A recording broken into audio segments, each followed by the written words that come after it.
Well, let me ask you all to get that last cup of coffee and take your seats. We're about to get started. Well, good morning, and we welcome you all to the Woodrow Wilson Center.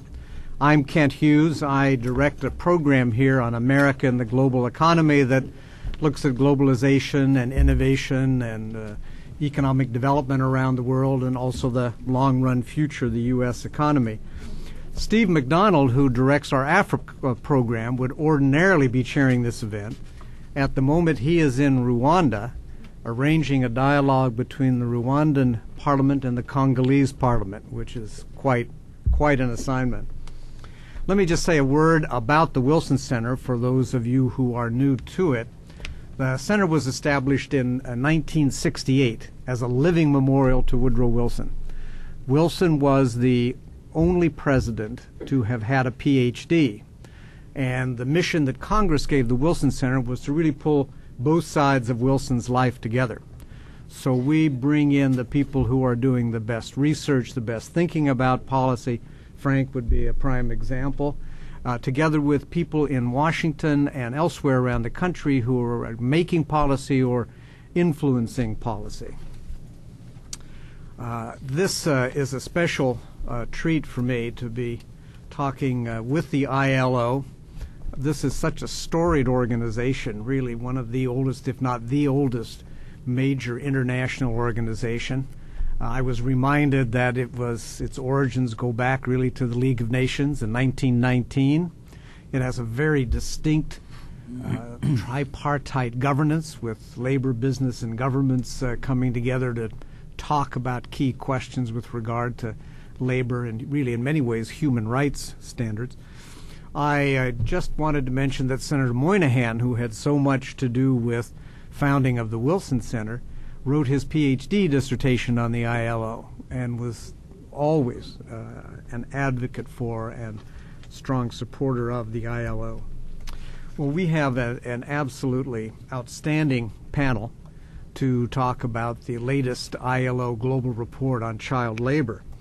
Leading us off will be Frank Hagemann, who currently is the Chief of Policy and Research at the ILO's International Program on the Elimination of Child Labor. I'm going to be brief in my introductions because you do all have the bios in front of you. Following Frank, we'll turn to Marcia Eugenio, who is the Director of the Office of Child Labor, Forced Labor, Human Trafficking for the U.S. Bureau of International Labor Affairs, the ILAB Bureau of Labor. Following Marcia will be Dr. Marty Otañez, who is a specialist, a professor in political ecology. We were talking earlier that may be the best approach to what's happening in Washington these days. Following Marty is, I should say, teaches at the University of Colorado in Denver. It's one of the most innovative and beautiful places in the country. Following Marty will be Ed Potter from the Coca-Cola Company. Ed's sitting just to my right and your left. He is he's the Director of Global Workplace Rights, and I'm always reminded of what enormous global reach Coca-Cola has. I remember personally being in some small town in Bolivia where I'm not sure it even had a name, way out in what I thought was the back of beyond, very rough dirt road, and here came a truck around the corner piled with cases of Coca-Cola. So I think when we talk about global workplace, Ed really knows what he's speaking of. And then winding up the panel will be Avendano, who's the assistant to the president of the AFL-CIO, and she's also the director of immigration and community action at the AFL-CIO. So it is just, let me welcome the panel here, and now turn to Frank. Frank will speak for about 20 minutes to give you a full picture, and the panelists will speak for 5 minutes or so, and then I'm going to call on a couple people here in the audience to comment, then we'll open up to questions from everyone. Frank, the floor is yours. Thanks very much, Kent. And thanks a lot to the Wilson Center and its Africa program for having me here today. it's actually quite appropriate to have the Africa program hosted.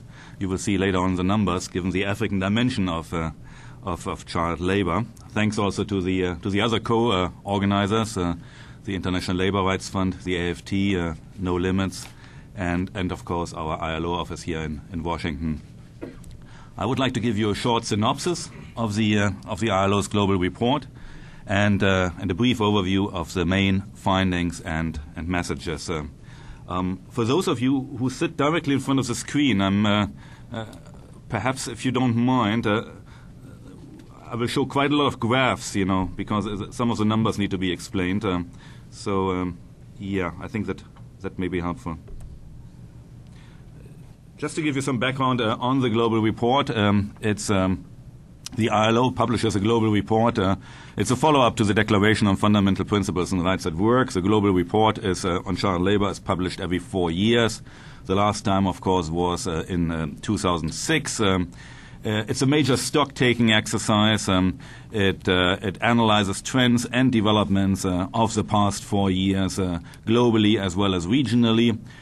Examines the remaining challenges in the fight against child labor, particularly the worst forms of child labor, and then usually sets out an agenda on how to advance progress. Now, this global report this year is a little bit special insofar as a detailed agenda was set out 4 years ago in 2006, namely the Global Action Plan for the Elimination of the Worst Forms of Child Labor. And the hallmark of the Global Action Plan, written or adopted in 2006 and endorsed by the governing body of the ILO in 2006, was that the worst forms of child labor should be abolished by the year 2016. There was a concrete target set, therefore. Now, this global report, therefore, mainly looks at how far we are down the road with the elimination of the worst forms of child labor by 2016 and what remains to be done. The global report, unfortunately, I didn't know that we do not stock copies, or that we do not have yet copies of the global report here in our Washington office. So I can only show you a copy, but it's all on the internet. It's all downloadable. And I guess paper copies will arrive in a few days. For those of you who are interested, perhaps you can just leave your name with with our colleagues, Marina, for example, who's holding her hand up, just leave your names and perhaps we can then, mail you the copies. Otherwise, you can download the electronic version from the internet. The global report was launched at a recent global conference on child labor, the Hague Global Child Labor Conference, which took place 2 weeks ago, and it will be discussed in detail by the tripartite constituency of the ILO in a few weeks from now, on the 11th of June, in the framework of the International Labour Conference in Geneva. Now, what are the key findings? Let me just give you the key findings of the global report. Before we move into detail, let me just give you the key findings in a nutshell and the key messages. There's some good news, but it's very mixed. Child labor continues to decline, but measured against the goal of eliminating all worst forms by 2016, it is far too slow, the progress. And it's uneven across age groups, uneven across regions, uneven especially when you look at the gender dimension of child labor. If present trends continue, we will certainly not reach the 2006 goal. What is needed, therefore, is a significant acceleration and upscaling of action. The global report identifies a number of measures, but they can perhaps be grouped in 3 key policy areas. One is education for all, and namely trying to get all kids into primary and into basic education, basically, into primary and lower secondary education, to provide a basic social protection floor for vulnerable households and for the poor, and to provide productive employment, decent work for parents. And and that's perhaps one of the key messages, to bring child labor and action against child labor out of its niche and to bring it into the fold of economic and social development. In other words, to mainstream child labor concerns into the development agenda at the global as well as at the national level. We'll come to some of these points later on. Let's have a look at how child labor has developed over the last few years. And let's have a look there at the long-term trends. We gave you printouts of these charts. There are lots of charts now following, but don't be worried. I'll try to explain all of them, and in the hope that they're actually more user-friendly than the stuff which is in the global report. Because in the global report, it's mainly tables, and very few, let's say, little visual illustration of the trends. So what we see here is the 8-year trend. We started to measure child labor, or the global magnitude and distribution of child labor, in earnest only in 2000. In 2004, it was the first time that we were in a position to assess trends on child labor. And now it's the second time in 2008. We do not have, there are surveys, obviously, which have been carried out after 2008, but we do not have any global extrapolation on the situation after 2008. What the global report here focuses on is the 2004 to 2008 period, and it's based on the analysis of about 60 national household survey data sets from around the world, nationally representative, and extrapolated from that. A lot of ILO surveys, but also UNICEF multi-indicator cluster surveys and labor force surveys and World Bank sponsored living standards measurement studies. So what we see here, I think this chart already kind of illustrates the general picture. We see the flattening curve. We had a quite significant reduction from 2000 to 2004, minus 9.5% child labor dropped. In the past 4 years, it dropped only by 3%. We see the same reflected once we go into the relative, figures in percentage terms. It declined by minus 1.8% from 2000 to 2004, and then only by 0.6% in the following period. Now, this is child labor in general, 5 to 17. Let's look at hazardous work. Now, hazardous work we use as a proxy for the worst forms of child labor. It's the biggest group of children in the worst forms of child labor. About 96%, So it can be, in statistical terms, it can be without without too much concern. It can be used as a proxy because of the high degree of overlap. There are other worst forms, of course, children being trafficked, children in commercial sexual exploitation, children in bondage, child soldiers, etc. But numerically, their weight is relatively small. And of course, given the nature of these activities, it is very difficult to survey them. And we have numbers, but we do not have any global numbers or any global trend numbers, let's put it this way, on, say, child prostitution or children in forced and bonded labor, etc. So they are not factored in here. We take hazardous work as a proxy for the worst forms of child labor. And what we see, again, is an encouraging trend. Yes, it goes down. Yes, there is progress. Yes, we have fewer kids today in the worst forms of child labor and hazardous work. But, again, the trend is the curve is flattening. It was minus 25% in the previous reporting period. It is only minus 10% now. The same, again, in relative terms when we look at percentage points. Now it gets more interesting when we look at the breakdown by sex, and look at how girls and boys differ in their patterns. And we see basically what we see here is initially there was a parallel curve, a parallel pattern of working boys and girls, and that seems to diverge now as of 2004. There are actually more boys working in 2008 than in 2004, and the number of girls is declining more steeply than before. So we really have diverging paths. Same picture again in relative terms. Let's look at hazardous work. Again, the worst forms of child labor. The trend is not as pronounced there. There's basically a stagnation among boys. So far, so good, maybe. At least it doesn't increase.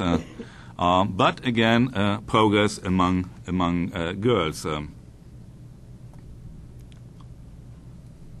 The same in relative terms. So what we see basically is the trend. If it the trend could actually be as positive as before if it were not for the boys, which are somehow lagging behind. And we will look at that in more detail a little later. Let's look at the two distinct age groups. We group them into 5 to 14 and 15 to 17. Why? Because 5 to 14 is generally below the minimum age for work or employment, and 15 to 17 is generally you are generally allowed to work. Of course, it depends on the country. There are lots of exceptions, but grosso modo, this is a way to cut it globally. And we look only at child labor, obviously, and it's legal to work as of 15. So we look at those kids which are in child labor and which are working in contravention of national law and international conventions, which are therefore exposed to the worst forms of child labor. And when we look at 5 to 14, we see a very positive trend, actually. Again, a straight line down. It continues as it was before, perhaps even a little more positively. The same in percentages. In hazardous work, almost the same picture. It's a straight line down. So basically, it's a very encouraging situation we see there when it comes to the picture emerging with regard to the worst forms of child labor among younger children, 5 to 14. Again, here we see that only today, and that's quite a success. Look at that. We have in 2008, 4.3% of all children in the age group 5 to 14 are in what could be called the worst forms of child labor, in hazardous work, and the biggest components, therefore, of the worst forms of child labor, as compared to 9.3% 8 years before. Now, that is quite a success story. Unfortunately, again, if you look at boys and girls, it is a mixed bag. It is mainly driven by girls. By the rapidly decreasing number of girls in child labor, and the situation among boys remains basically almost the same.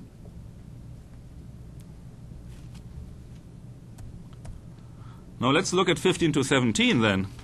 Again, it's an age group in which it is legal to work, except in a number of occupations and industries which are prohibited by law, international or national law.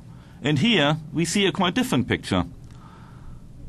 We see that there was a decrease from 2000 to 2004, not as strong as we saw among the younger age group, but there was a decrease of minus 12%. So quite good, actually. But what happened then from 2004 to 2008? We see the whole thing reversing, and it goes up, and quite significantly so. 20% increase of child labor among older children.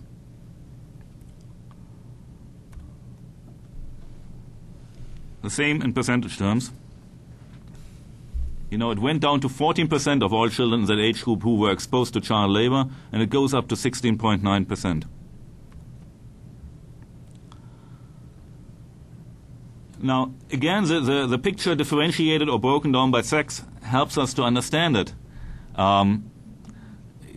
Girls basically roughly remain, as they were. The participation of girls in child labor in that age group. It's driven again by boys. There are many more boys in that age group who are exposed to hazardous work, to dangerous work, therefore, work which puts into jeopardy their physical, mental, etc. development. So in summary, we see a good progress, which could be excellent if we looked at the 5 to 14 year age group. If we were only looking at that, we would think, well, 2016, well, we may make it. We may make it. But then, the whole thing is how can I say, is tilted into a little different direction by the 15 to 17 year age group, those in child labor there, and especially boys. And that's understandable. I mean, what are the reasons for that? What are the reasons? Statistically, there's a very simple reason. We see that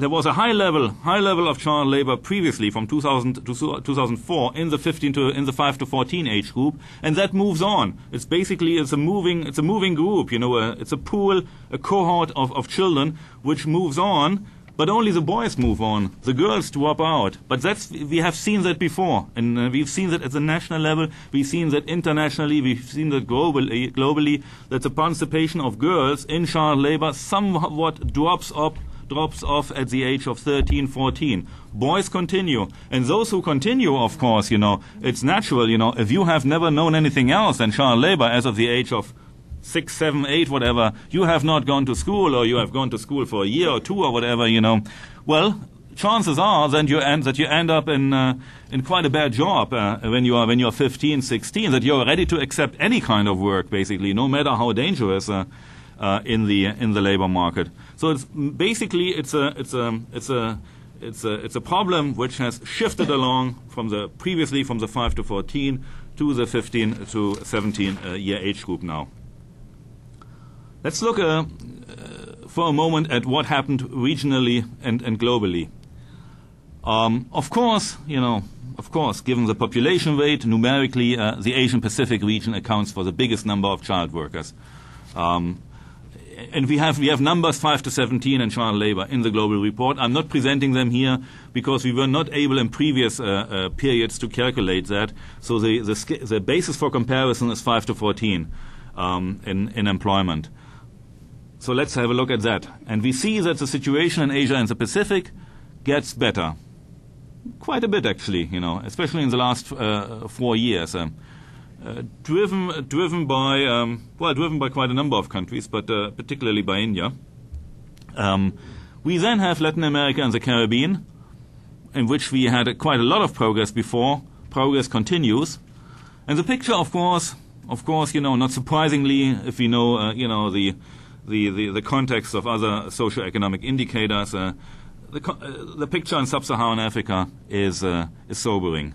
The number of children in child labor is increasing, as is the incidence. If you look at the rates, it's and it's decreasing in Asia and Latin America and the Caribbean.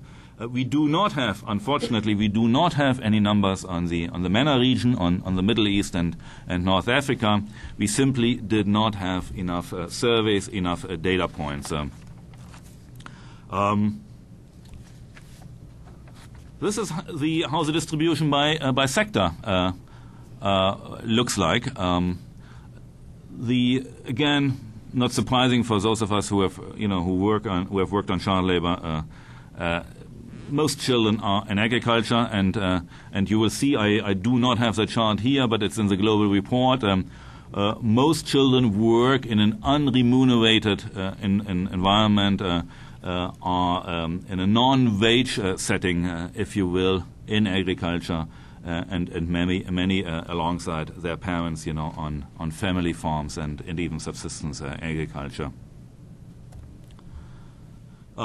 Now, of course, when we came out with these numbers, people were always asking, now, is that due to the global financial crisis? Or what role has the global financial crisis played in all that? May that be the reason why the curve flattens and the numbers don't look as good as we would like to see them? Well, one may be tempted to say perhaps, given what we know about previous financial crises. However, mind you, the cutoff is 2008. The cutoff is 2008, end of 2008. The crisis set in mid-2008, but really, started to be felt in the regions we are looking at here, especially sub-Saharan Africa, etc., in early 2009. So it's not really factored into these numbers.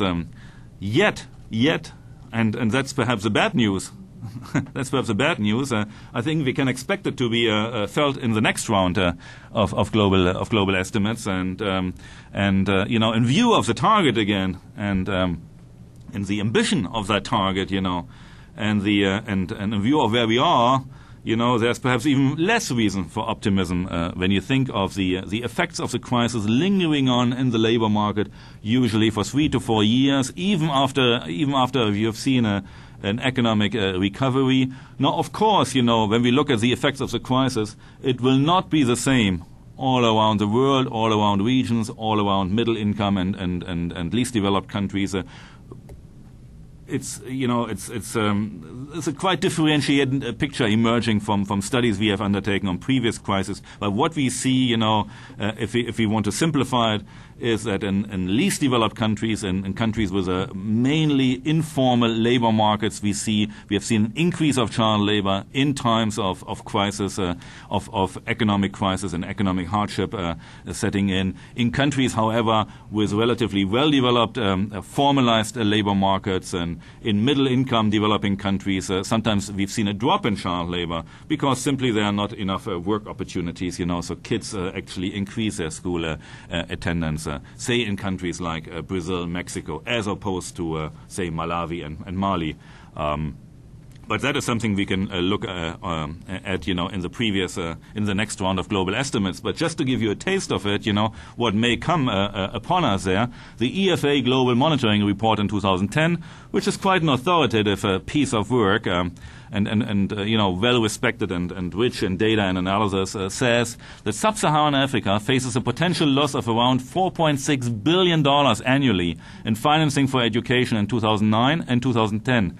Equivalent to a 10% reduction in spending per primary school pupil as an effect of the global financial crisis. So what does it all mean? What does it all mean, all these numbers, and vis-à-vis especially the 2016 goal? Well, it means, as I said in the beginning, that we need to accelerate, we need to upscale. Now, upscaling would mean that we would have to bring dramatically more resources to the table. Not necessarily to the ILO, not necessarily to the bilateral donors, but we need to perhaps think of different ways of carrying out our business if we are indeed serious about the 2016 goal. The global report points to two potential things and or ways of going about that. One is to set up a global public-private partnership on child labor with the establishment of a special fund, mainly to fund conditional cash transfers, which would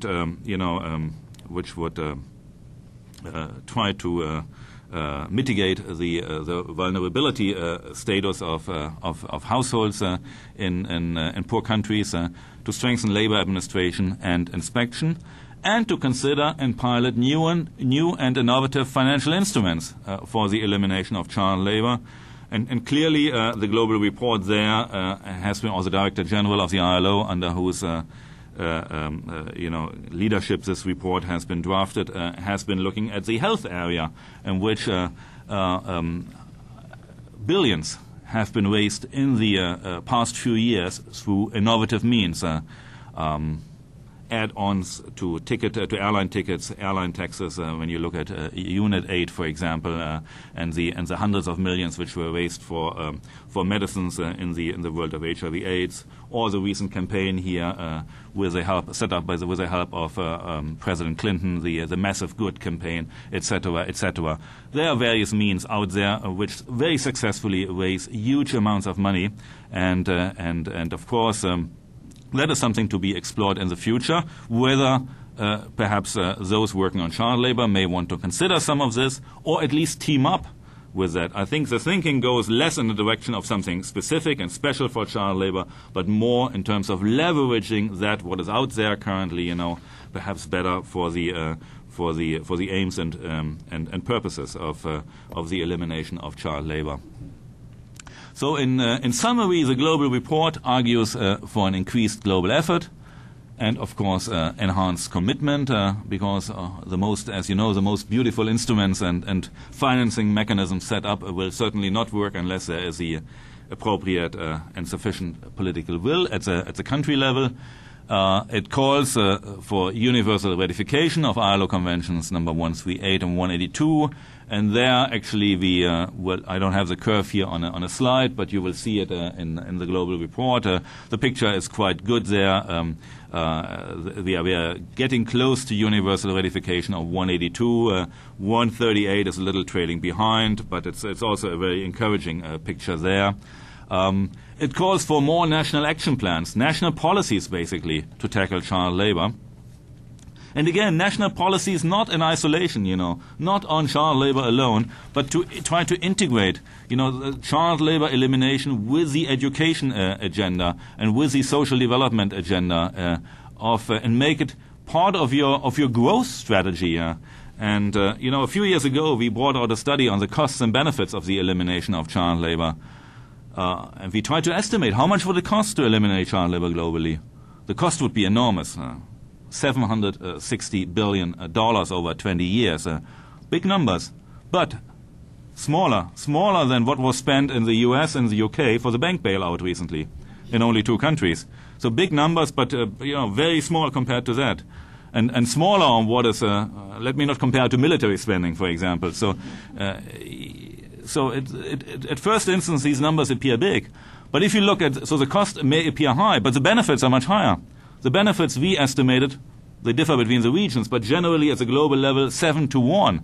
So it's good economics. It's good economics to fight against child labor. And ultimately, it helps not only social but economic development, obviously, because you build up a human capital base. And that's something we want to foster, to get much closer, much more integrated with the and something we perhaps want to discuss also here, given the strong presence of the AFT, to integrate much more with the education for all agenda. Now, of course, it will be important, to focus a little more on the older children. In a way we can say, over the last few years there was an insistence, on the most vulnerable, the young children, girls. And you can say, well, the efforts must have paid off.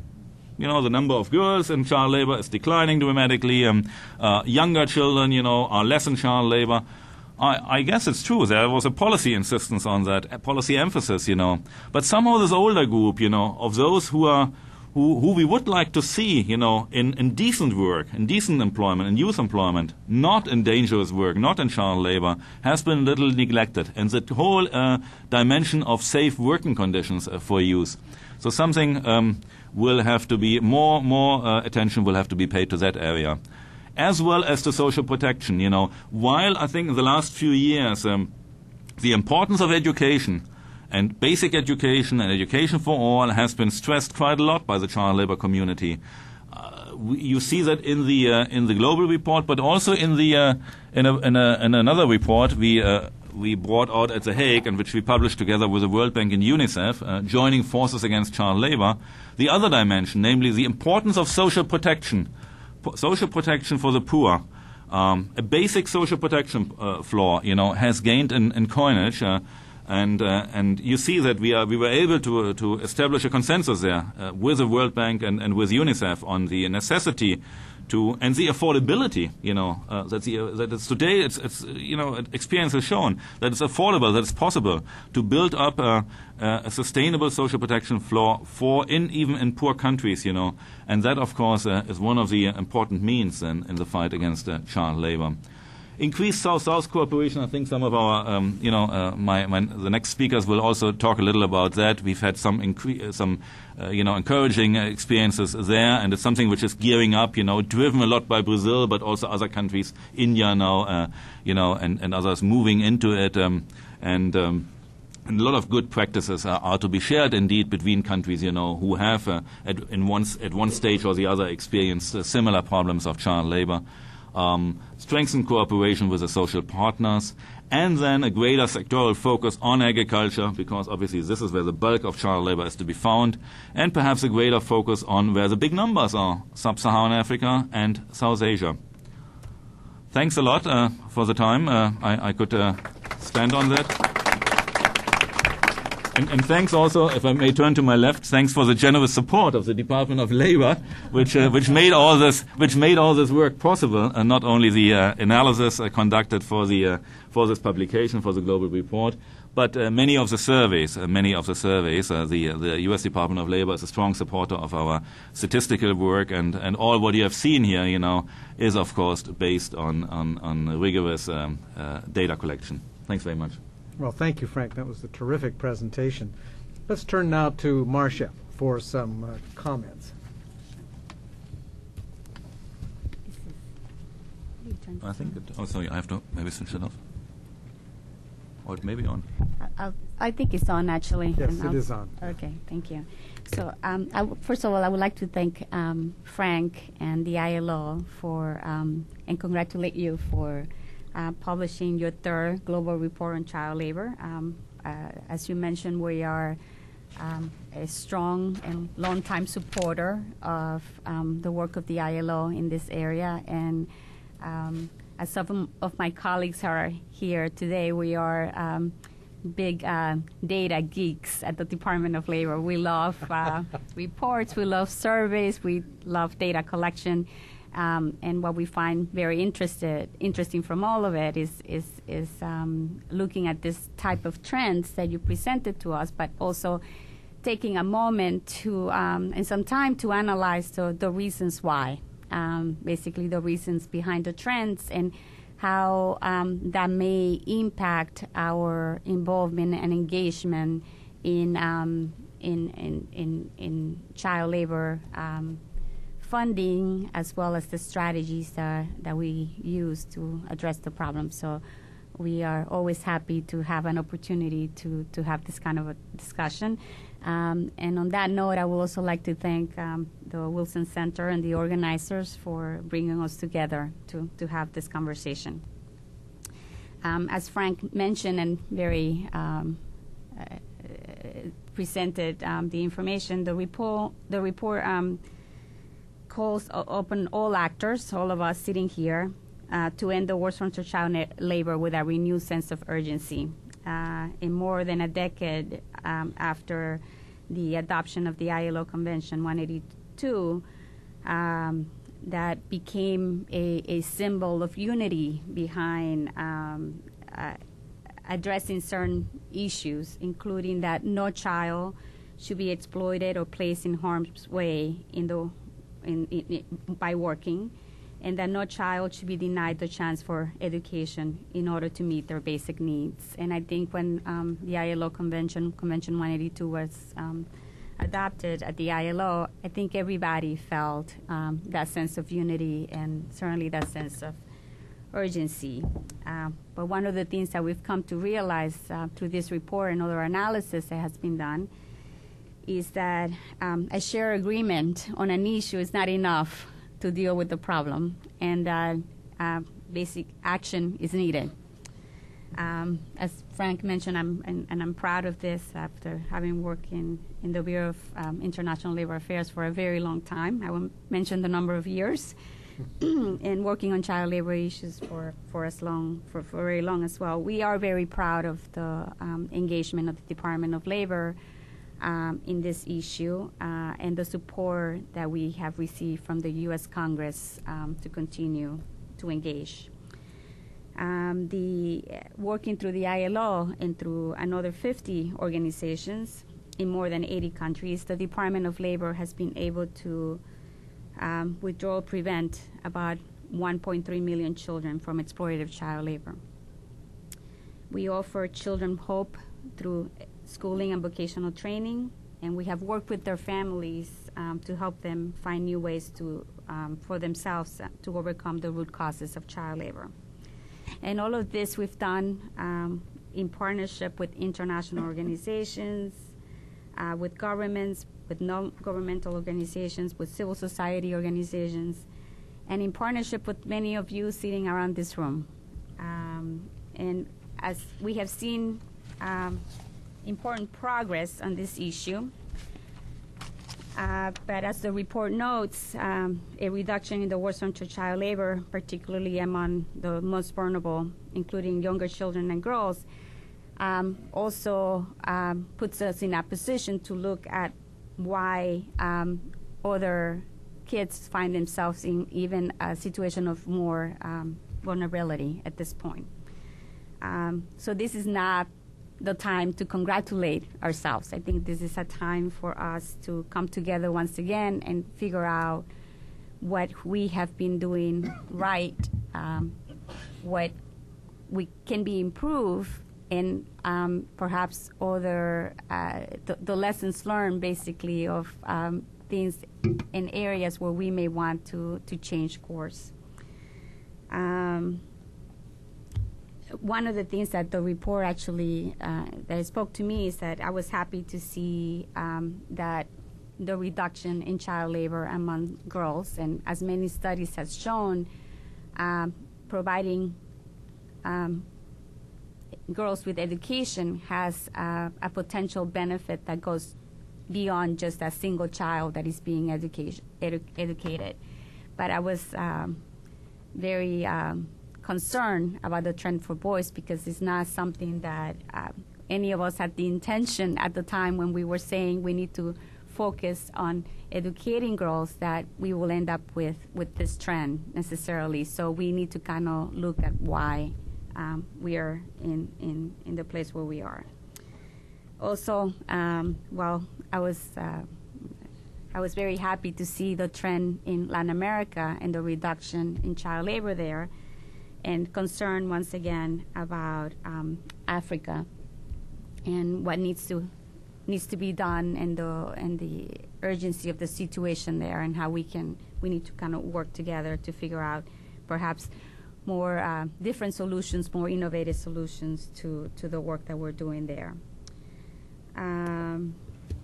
Frank mentioned that the issue of South-South cooperation, and it's something that the Department of Labor has been engaging with, and you mentioned Brazil and India and other countries, and we certainly is an area where we see ourselves engaging a lot further. We believe that as a donor country, many of the countries that we engage with always look at the motives behind some of the assistance that we may be providing, or some of the work that we may be doing in this area.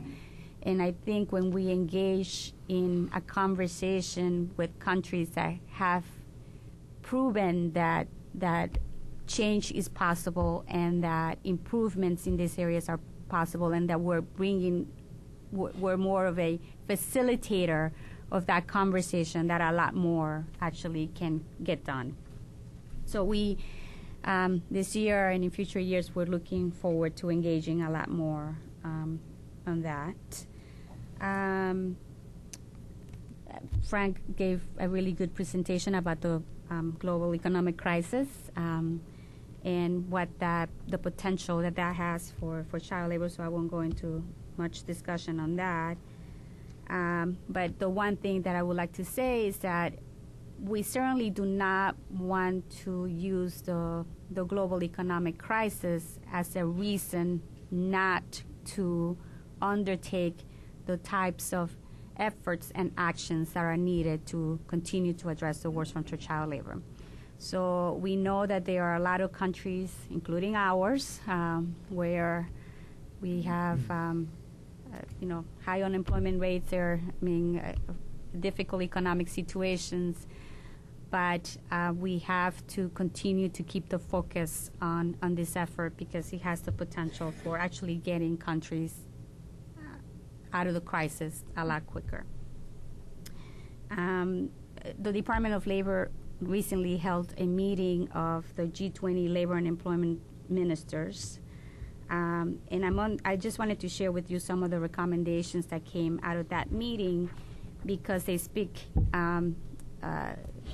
they're related to the work that we all are doing, and certainly related to some of the information that Frank presented for us. Some of the recommendations included an accelerated job creation, which is obviously easier said than done,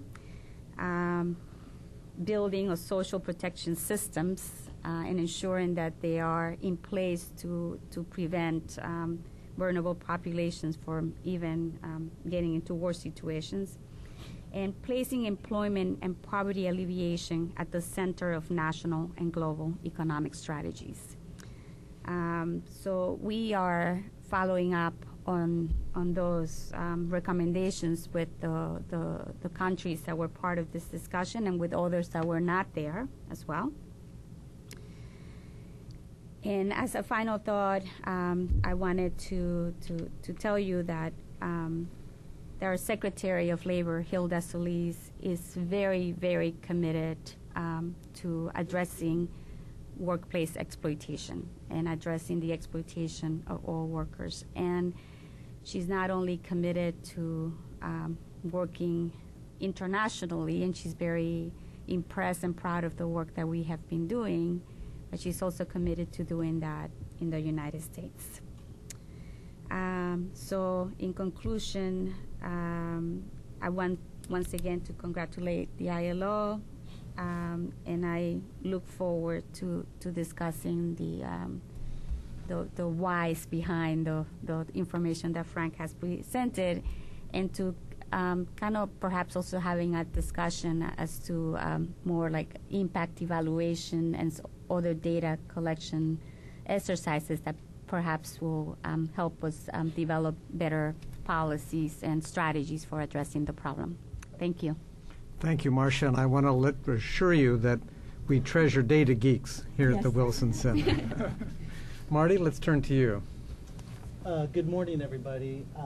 My name is Marty Otañez. I'm going to briefly add 30 seconds to my biography so I can just get to know you more and hopefully continue the conversation later. I'm a professor, so I'm interested in knowledge production, which I think the ILO is also interested in. And I'm also an organizer. I look at each and every one of my students. I look at people in this room as individuals that can do some major change with where we're going, not only in terms of child labor, but in terms of larger structures within which we operate to try to eliminate child labor.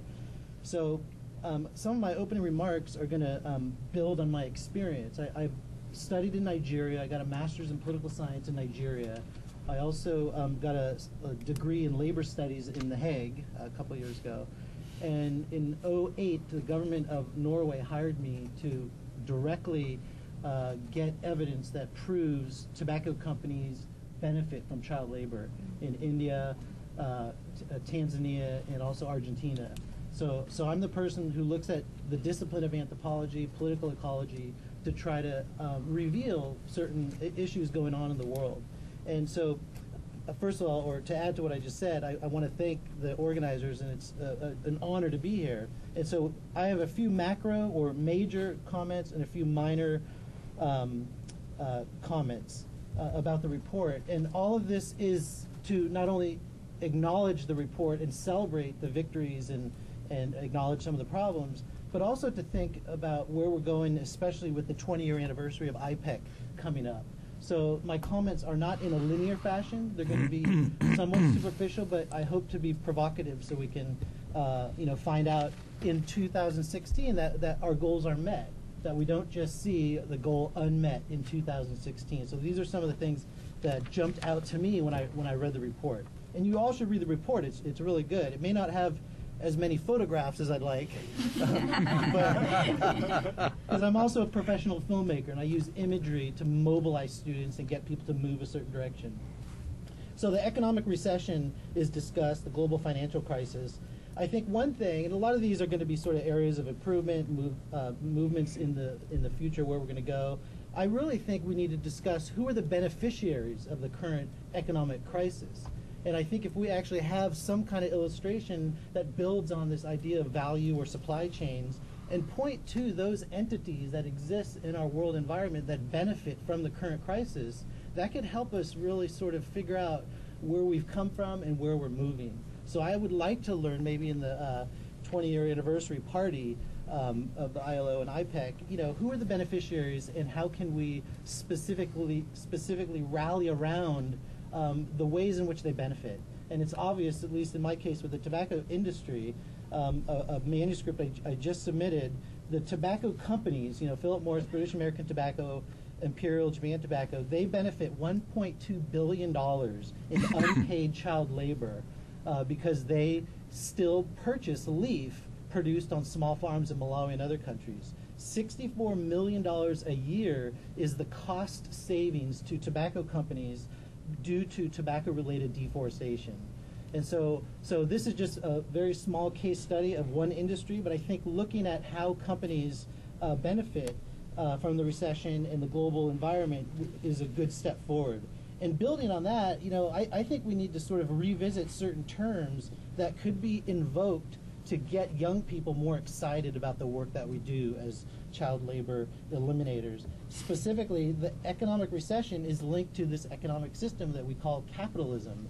And so we really need to embrace that term and celebrate it. And we could say, how can we get capitalism to work better? Or we could talk about, what can we do to recognize the problems with it and come together to figure out what are the strengths and weaknesses of this system. I'm not advocating, let's move for a post-capitalist system, but I really think we need to bring that term into the report, at least maybe the next one. Also, class and race.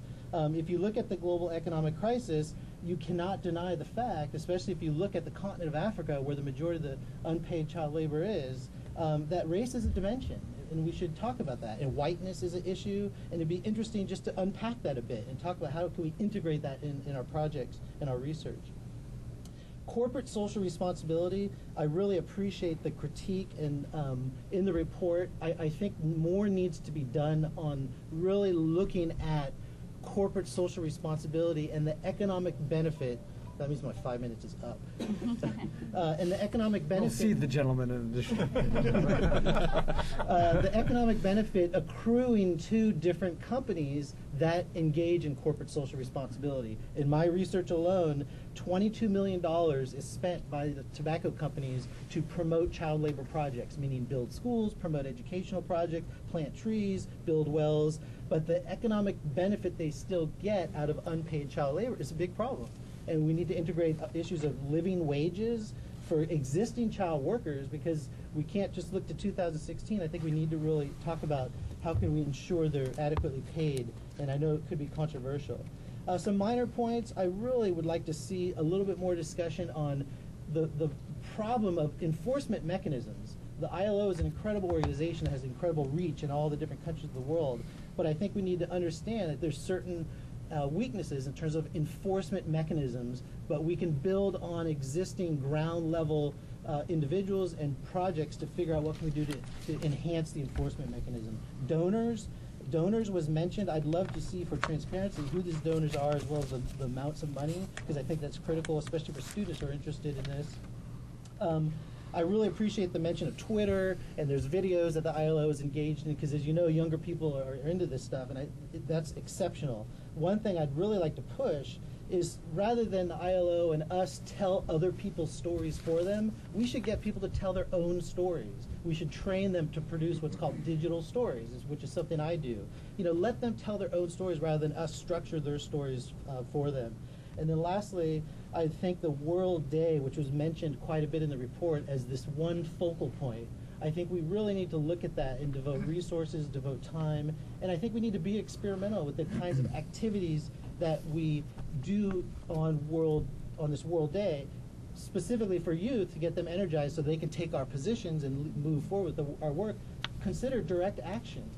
Direct action as one type of alternative to the other kinds of celebrations of a parade or a march. So there's just kind of one angle that could potentially recruit more people to get involved in this struggle that we're all in. So thank you for your time. Well, thank you, Marty, very much. Ed, let me turn to you. Good, thanks. Thanks for giving me the opportunity to practice giving a speech in 300 seconds, because that's about how long you have at the ILO. Otherwise, the red light comes on. There's not a red light here, so I may go over just a bit. To me, the driving force behind this issue is really an emotional issue, and I think what Marty just said particularly conveys that, because what we're talking about really is losing the next generation of any society. If that next generation is not going to school, is not in a position to have a viable income, is not in a position to further the interests of the society that they live in, then the world has lost a lot. And I think you can count that country by country. I tend to look at issues quite simply. And to me, when I look at all of the various aspects of child labor, but in particular the worst forms of child labor, it really comes down to the issue of poverty. The fact that in many, many countries, the level of economic development is not where it could be. So when you start looking at solutions, you really need to look at how do you create an environment in which you are providing enough income at the family level to avoid child labor.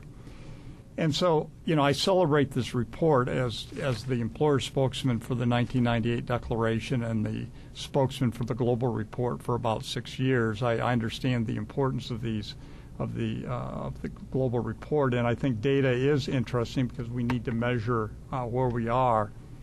But my view would be that there needs to be much more information out there in a case study format. In other words, a description of the projects that the Department of Labor funds, a description of best practices, what works and what does not work. There's just not a lot of that out there, and you'll see why in a moment. I think that's important. The bottom line for me is that, and I think probably everybody that's here today would agree with this, that we need to create a movement around this issue of child labor. And I think it's an easy one to create because of its emotional context and the fact that no one can be against the children. I mean, I think that's very, very clear. And I think we should really take advantage of that. I tend to look at this issue also in the context of John Ruggie's protect, respect, remedy paradigm that is part of the work that he's doing. The protect obviously is important in terms of what the country is doing in terms of the laws in place and whether they've ratified ILO conventions. But as the employer spokesman on the Application of Standards Committee, I know full well that countries ratify, but they don't actually implement in law and practice. They have insufficient labor inspection systems. And this year, two of the cases that we're going to discuss, in fact, are Convention 182 cases, one involving Morocco and the other involving Uzbekistan. And I think that there needs to be a much higher visibility given to that in the Applications Committee. That's something that I've advocated for some time in terms of the issue of protect. The issue of respect is part of what I think is involved in creating the movement. In other words, Ruggie is talking about the corporate responsibility for companies to respect all human rights, and obviously the abolition of child labor, that's a child labor right. The Coca-Cola Company is the largest purchaser of sugar in the world. We purchase a little less than 4% of all of the world's sugar, and because for the most part sugar is a locally regulated market, you really have to think in terms of addressing child labor in the sugar industry on a country-by-country basis.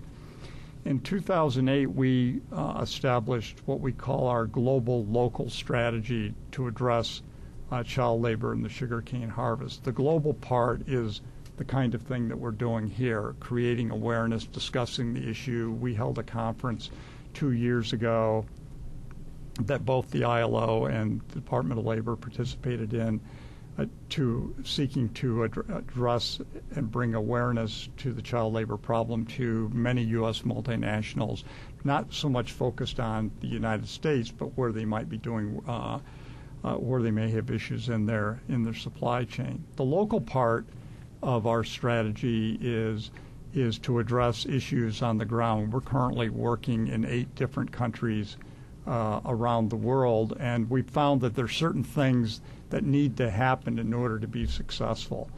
First of all, we need the benefit of a IPEC or Department of Labor or some other multilateral program in the country that's working. Secondly, we need to have a positively engaged sugar industry. And in some instances, our role, the Coca-Cola Company, is to motivate that industry to look at the issue positively. Third, we need to build and have relationships with civil society in the country concerned, those particular organizations that are primarily concerned. That probably, in my opinion, is the biggest obstacle that we have. How can we create a global network in a way that works effectively in this area? And we're still looking at strategies to help us scale up on that. And there's a lot of people in this room, I think, that could help clarify our thinking on that. The thing that the Coca-Cola Company brings to all of this is that one thing our trademark does is it has convening authority. We're able to bring government actors. We're able to bring a reluctant industry in some instances. We're able to bring in civil society and others to work on issues. What we have found is that there are really 3 things.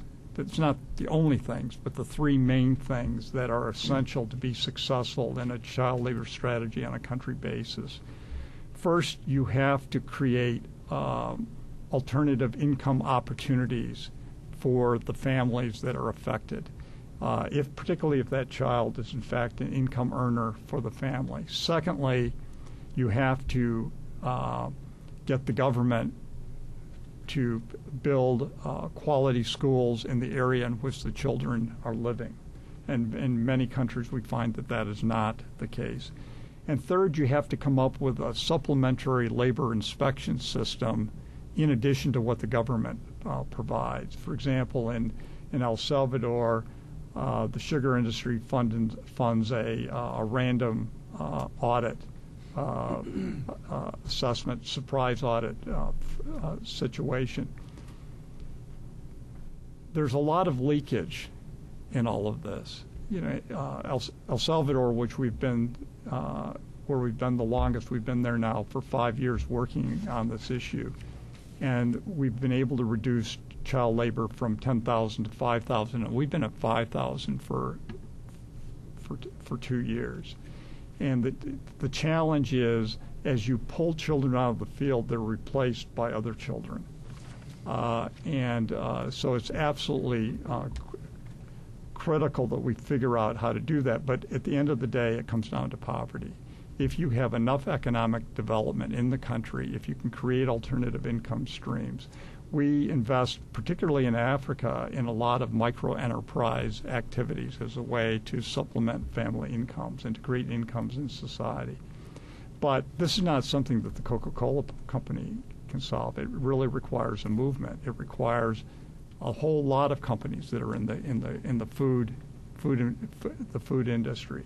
It requires the collective will of governments. It requires the collective will of civil society to address this issue. Thank you. Thank you. Anna. Hi. Thank you for having this very, very interesting discussion. I'm not... Oh, sorry. There. Can you hear me? So I'm not used to being in a space where the employer representative is advocating the growth and the creation of a social movement. So I thank you for that. But I want to pick up on that because it lies at the root of my comments on the report are really about building a trade union movement.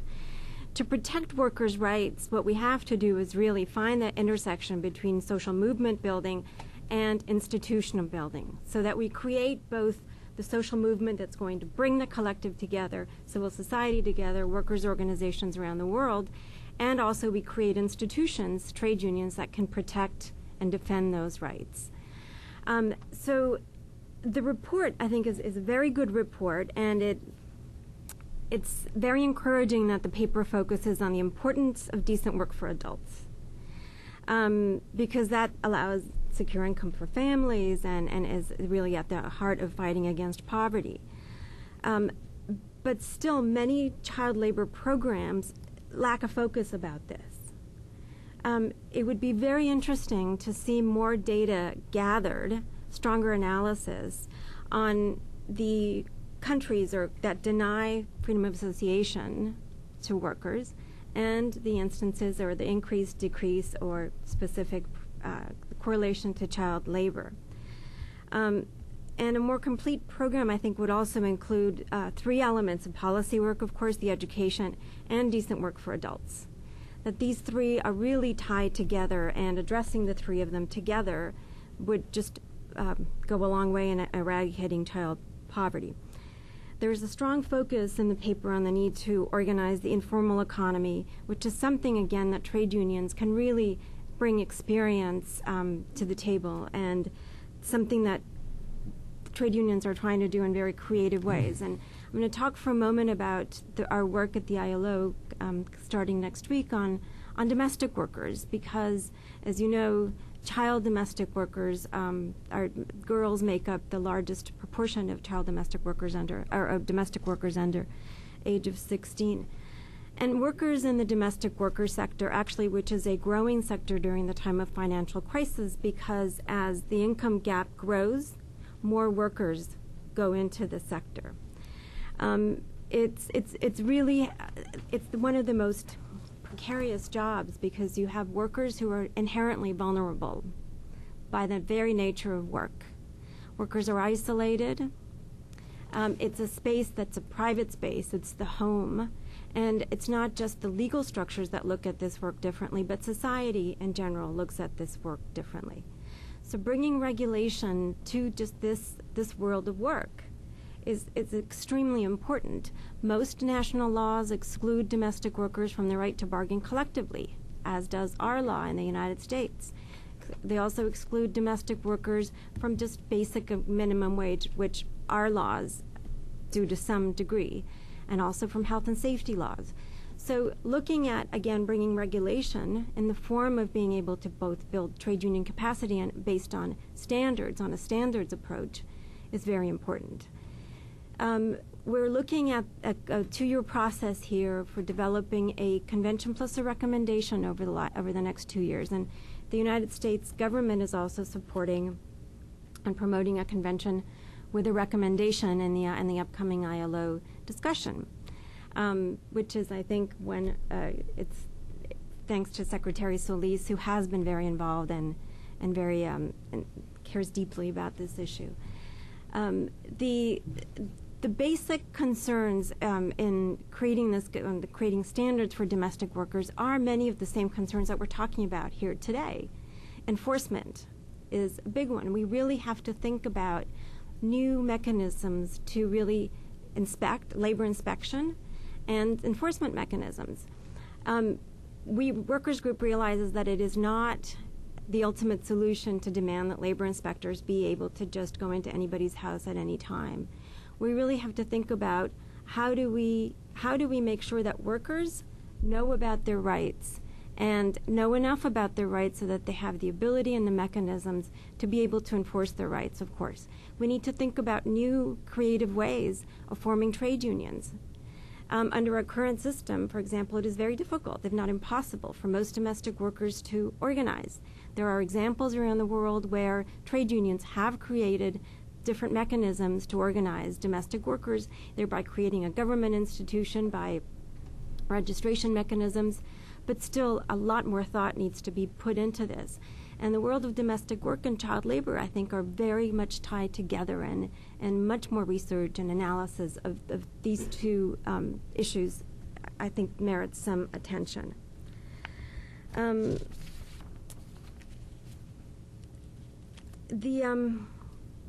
I've already said that the national level policies to eradicate child labor should be tied to both legislation on access to quality education, which we all agree about and we've discussed a lot, as well as freedom of association.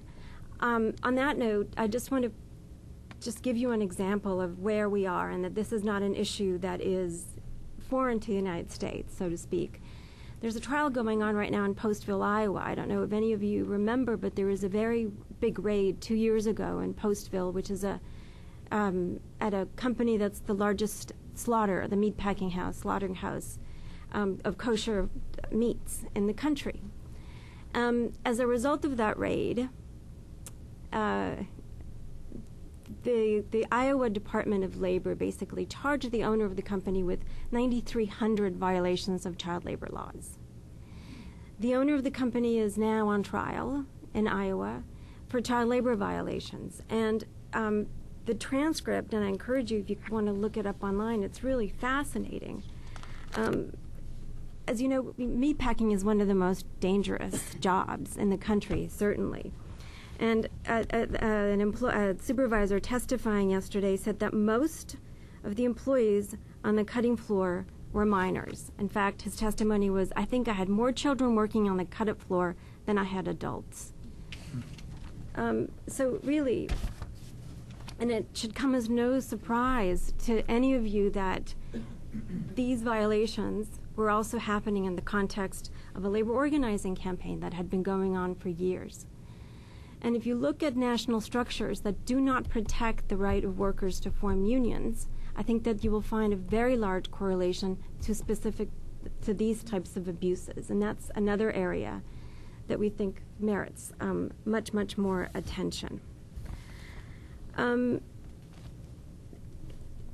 So the need for the donor country, the donors, to really recognize the role that trade unions can play in eradicating child labor, I think needs a lot more attention as well.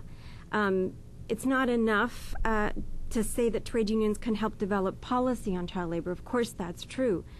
But really, that's just the start. There has to be follow-up and implementing the policy actively. And also, there needs to be some recognition and funding of partnerships between trade unions and NGOs and others who have experience in this area and really work much better together. But lack of funding and the fact that these relationships are just, in many instances, just starting out and need just much more structure. Basic education, of course, is a good start, but it can't be the ultimate goal. It doesn't allow for a large-scale workforce. Education is great, but what about a child's life chances in the actual workforce? Teacher salaries are should be another major focus, and again, the access to decent work. Teacher salaries are a concern in many countries, and they must be considered in setting the national education budget. We're going in the United States into a huge budget crisis, particularly in relation to teachers. We could spend a whole day talking about that, but I think my 5 minutes are almost up. And again, in the sub-Saharan Africa analysis is very good, and it's interesting. It's good that it correlates the growth of child labor to the informal economy, but there's other factors that we think should be more explored. For example, the extent of the report focuses on HIV/AIDS, but the extent of the informal economy in sub-Saharan Africa, which is more than 70% of workers there are in the informal economy, and also the number of nascent democracies that still struggle to establish a coherent government system. Trade unions have a role to play in both those issues, but they require assistance. So we have plenty of examples of trade unions making great strides in fighting against child labor in the agriculture sector, for example, and would love to share those stories. And on that note, I just want to support what Marty said about the importance of actually bringing workers' voices into both the policy making at the national, at the domestic, and at the international level. We found that that's been incredibly advantageous in the work that we were doing on domestic workers. And in fact, the AFL-CIO is the workers' representative at the ILO, and we're bringing a domestic worker on our delegation, as are 10 other trade unions around the world. And in consultations leading up to the this process for the last couple of years, the input of domestic workers has been invaluable, not just anecdotally, but really in helping to shape policies, because we can come up as experts with policies that we think make sense in the whole structure, but I can guarantee that I've seen this happen. Domestic workers have said, that's very nice for you guys to think about that, but here's the real deal. And here's what we've done to overcome those challenges. And we've been able to take those experiences and hopefully translate them into standards that are actually going to become part of a convention and really protect workers' rights. So thanks again for the opportunity to speak to you today, and happy to answer questions. Thank you, Anna. Before I open it up for questions, I'm going to call on three sponsors, really, of today's event, people who helped organize it, for some of their comments. I'm going to first Antonia Cortez, and then Bama Athria, and then an old friend, Ann Lewis. Antonia Cortez, is that the right way to say that? Yes, it is. Oh, good. Secretary Treasurer of the American Federation of Teachers. Antonia. Thank you. I want to thank the lead participant in this important discussion, and we're very grateful to the... We have a microphone coming, just a second. I was just going to talk loud. Okay. You're very loud now. I don't think I'll start from the beginning again. I think most people heard it. I'm glad that the Woodrow Wilson Center for joining us and for sponsoring this venue. The AFT has really had a long history of advocating for children's rights and the involvement in efforts to end child labor, both in the United States and around the world. As a national officer of the AFT, I've been involved directly in many of these efforts, including the recent campaigns against child labor in the production of West African cocoa and Uzbek cotton. I currently serve as co-chair of the Child Labor Coalition. And as our panelists pointed out, the global report really talks about mixed results. And it certainly is an enviable goal to end the worst forms of child labor. It would be good if we could just end child labor, even not the worst forms, by 2016. At AFT, we're particularly happy to see the report's focus on universal access to basic education. And the report, and I'm going to quote from it, I think really focuses in on the whole need for education. We will not eliminate child labor without universal education. And conversely, we will not ensure every child is in school unless we bring an end to child labor, in particular its worst forms. Well, we've been involved in campaign after campaign to say that children belong in classrooms getting an education. That is their job, not working in fields. When children attend school regularly, there's much less likelihood that they will be involved in child labor. The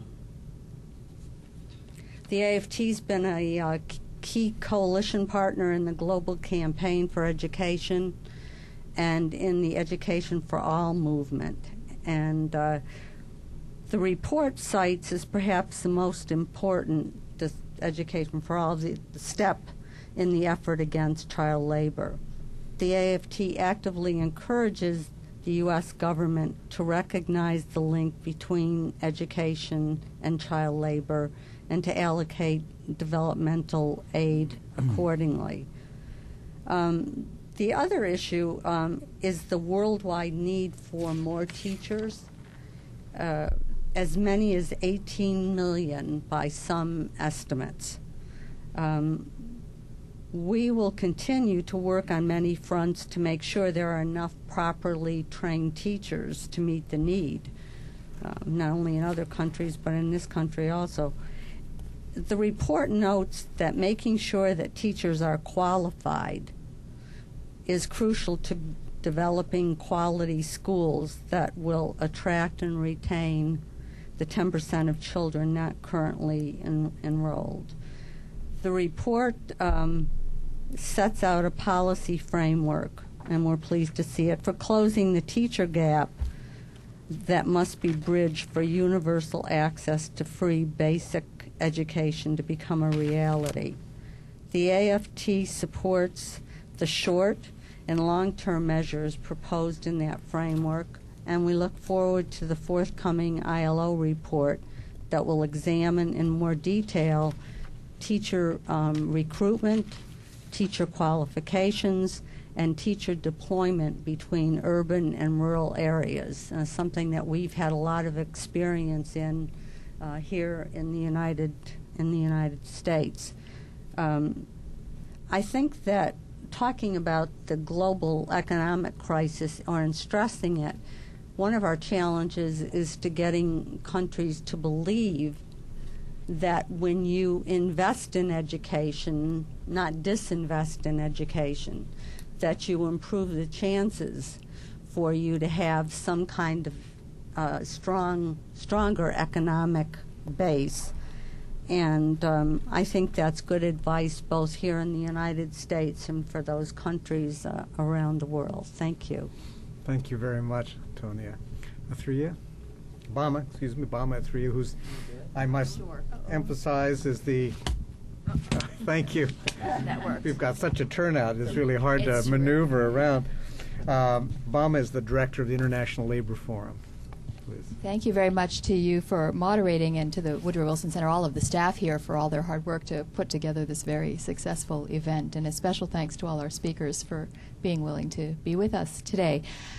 So I'm the director of the International Labor Rights Forum. We're based here in Washington, D.C., and we've been working for 25 years now to advocate for, do research and policy advocacy to end core labor rights abuses, including the end of child labor around the world.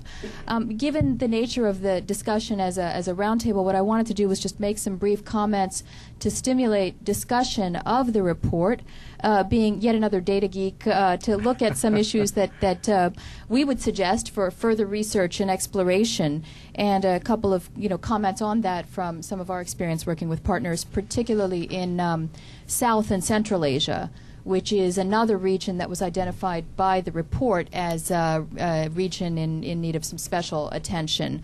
I want to start by, just that looking at that graph on girl children versus boy children, and to throw out there the question of how that data was measured and whether the data was tracked or correlated with increases in the same regions and sectors, or with increased participation in formal education. And just throw out there the question that I do think it's important to measure, and I know the global report does talk about unpaid work, particularly unpaid domestic work, and the question of whether girls are being displaced from situations that are easier to measure into situations that may be more difficult to capture, such as domestic work. Another interesting graph that I'd like to ask for some more detail on is the prevalence of child labor in the agricultural sector. And in your comments, Frank, you spoke briefly about the fact that this is mainly children working on family farms, but I actually haven't seen, and I'd like to see some statistical breakdown on two axes. The one is the extent to which we see child labor in family farms versus commercial farms, and making that distinction between what are we measuring as a family farm and what are we measuring as a commercial farm. And then the other important breakdown I'd like to see is, I've seen some conflation in the discussion of child labor in agriculture of the term subsistence farming with what we would consider farming of commodity crops. And just because a farm is a small farm owned by a family doesn't necessarily mean it's a subsistence farm. It may well be producing a cash crop such as coffee or cocoa for a global market. And it'd be, I think, important to look at the prevalence of child labor in commodity crops versus subsistence crops, insofar as if we're seeing, as I think just anecdotally think is true, quite a large number of children in commodity crop production that is then directly linked to global trade and global markets, we may find ourselves pulled towards certain types of policy instruments that can be used to deal with child labor in those sectors. And again, just to cite one example, to sort of speak by example, we have done extensive work on child labor in the cotton sector in Central Asia, a region where there may be as many as 2 million children per year pulled into the production of a crop that is entirely traded out of the region. So it's a single crop. It's an industry where if we made a difference in that industry, hopefully there would be very significant spillover development effects for the countries of Central Asia as a whole. And so I think it'd be important to unpack the data on other commodity crops as well. And then, related to that, another piece of analysis that we'd like to see is, there was some mention in a couple of the presenters' comments on living wages. And I think one of the other things that's missing when we look at agriculture and at these questions of family farms, subsistence farms, is the extent to which there is wage labor. And what are the labor markets available, and to what extent, are we looking at factors of the need for wage increases, or this sort of, to what extent can we measure the prevailing wages and the wage increases that might have, again, a direct impact on this issue. Again, to speak by example, we did some research with researchers in South India on the seed sector, the hybrid cotton seed sector. And one of the reports produced through that was a report called The Price of Childhood, which precisely tried to quantify the cost of, the value of the child labor and what it would take, what kind of a wage would be necessary to bring adult wage labor into that sector. And similar to the statistic you were citing, Frank, on what would it cost to provide access to education, if we look at what it would actually take in that sector to create adult wage labor jobs, it wasn't as dramatic a number as one would think, and it made the problem seem much more resolvable. So, I think I'll just end these, again, just throwing these out as subjects for further research and, and look forward to the continued discussion. Thank you. Thank you, Mama, very much. Call an old friend, Ann Lewis, who, as usual, is up to good things. She is the head of the No Limits with the foundation or initiative. Thank you, Kent. And as usual, I'm taking my cue from Bama, which is how I've gotten into this so far and stayed out of trouble. But as you heard, No Limits is a new organization. Let me say from our Vice President of Policy, Lisa Eve, and our Human Rights Chair, Alita Black, who is on her way to Geneva tomorrow, and some of you may see her there, just how pleased and honored we are to be in the room with people who are doing such important work. Thank you.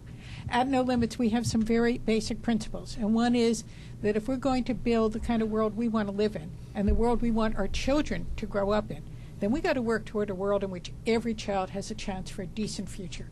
That means ending child labor. That means every child has a chance for an education. So that's the direction we want to go, and again, we look forward to what is it we can do about this. We're going to be talking to all our members about this meeting, about the information we get, and how they can help support policies that move us in this direction. So again, you will be hearing more from us, and thank you all for letting us be part of this. Thank you, Ann. Before we go to questions, I just wanted to introduce another old friend, Nancy Donaldson, who I just learned is the director of the D.C. office of the ILO. Congratulations to Nancy, and congratulations to the ILO. You have a great cause, Nancy, and ILO has a great director for Washington. That's terrific.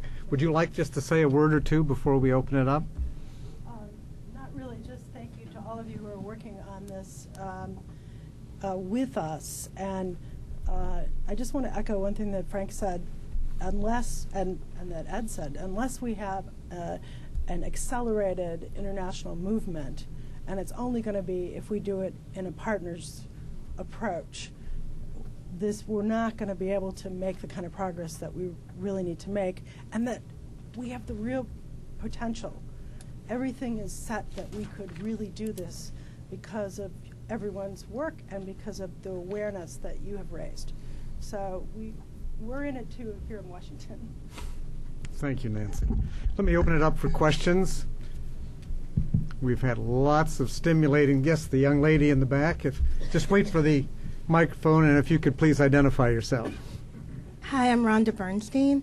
I actually have a question for Bama. You sort of alluded to this, but I was wondering how the drop in child labor for girls, while I'm happy to see that, I'm wondering if anyone studied how that compares to an increase in sex trafficking or child marriage in these areas. Okay. Frank, why don't we start with you if you've got a thought on that.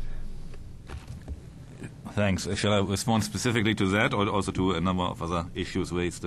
Well, I think we'd let you respond to a number of issues. Maybe if you could start with the lady's question and Well, I think that connects very well to what Bama mentioned earlier, the whole dimension of unpaid household services, namely household chores you carry out in your own household as opposed to domestic work.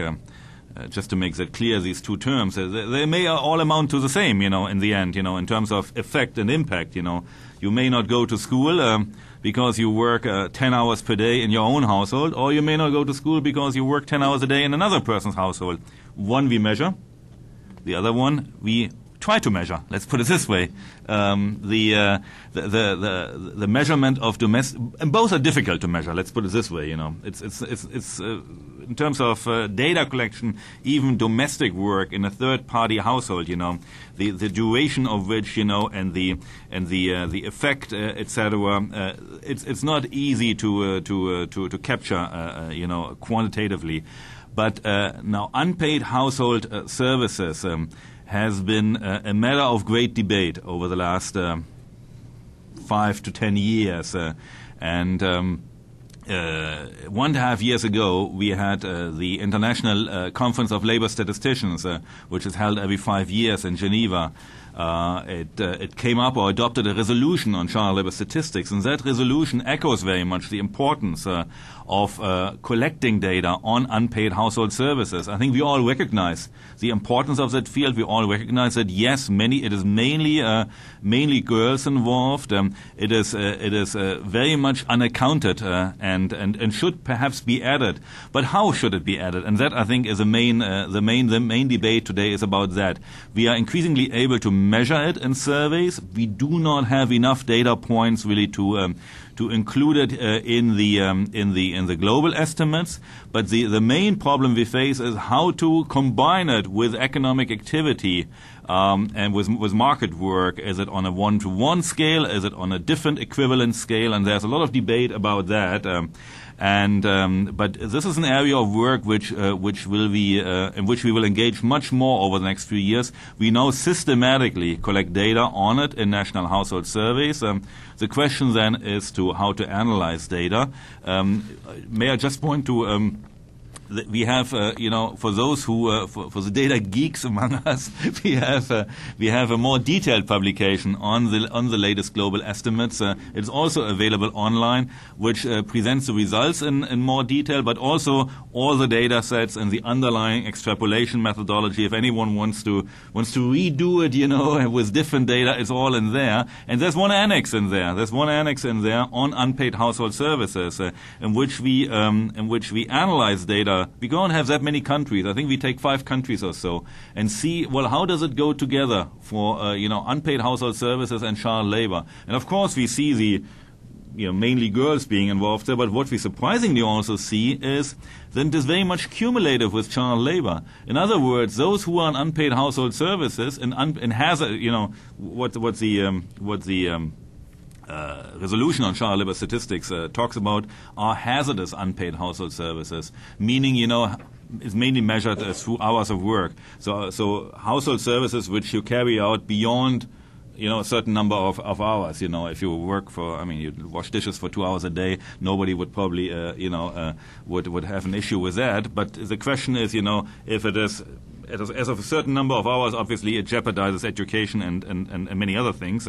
But where is that threshold? That's, of course, is a question. And how does it go together with child labor? And what we see is that children or kids, mainly girls therefore, who are on long hours of unpaid household services are usually on top of that in market work as well, and child labor outside the household. So you have girls carrying out an enormous number of hours. I mean, it's unimaginable sometimes, it goes beyond 40, 45, 50 hours a week, in as a cumulative category of both. So to answer, I gave a very long answer, but because it is something I should have mentioned in my presentation, because it is an important area of work for us, but unfortunately we still lack somehow, a sound database and some analytical, some convergence there in terms of views on how to cut across it. And any advice or help, from all of you who want to work on this issue is very much welcome. It's a very much open debate still. Thank you. Let's go to another question. The gentleman there. We'll get the microphone. Thank you. And if you could please identify yourself and your institutional. Yeah, David Gartner with Brookings, and also one of the co-chairs of the Global Campaign for Education U.S. Thanks a lot. I think this is a really exciting report and a good moment to push forward action on this. I want to offer a couple of ideas and get your feedback, particularly around U.S. leadership in this area. First, on the carrot side, on education for all, there's a very unique opportunity, I think, because we've got a president who's promised $2 billion in the creation of a new global fund for education. We've got a Secretary of State who has been a longtime champion in this issue. And the person who writes the checks in Congress has just introduced a bill to expand an Education for All Act bill. So the stars couldn't be better aligned. But there is a gap between that opportunity, those promises, and the delivery. And I think those in the room, many, like the AFT and others who've been very involved in this issue, I think have a unique opportunity to kind of push the child labor agenda through pushing this Education for All moment to its realization. So that's sort of part one. Part two is on the stick side. I was very interested in Ed's comments, and I think it made me wonder what's going on now within ILAB on the sanction side with GSP, which has been one of the few kind of relatively effective tools when you look at kind of U.S. trade and labor rights, and whether there are cases being brought now around child labor that could kind of catalyze other companies to take the kind of actions that Coca is, or alternatively whether there's work going on that would even get to the investment side with U.S. agencies like IPEC and the like. So thanks. Does ILAB want to? Okay. Our first data geek taking this one on. Yes, and I'm so glad that I'm on data geeks and that everybody wants to be one, because I truly believe in the importance of collecting and analyzing data and using it to advance and to develop strategies. But before responding to your questions, I just wanted to mention that Barbara Shaler it came in when I was after I started speaking, and she is the new special representative for international labor at the State Department, and a great advocate for worker rights and in particular for child labor. So we're very happy to have her as part of the U.S. government team and leadership on this issue.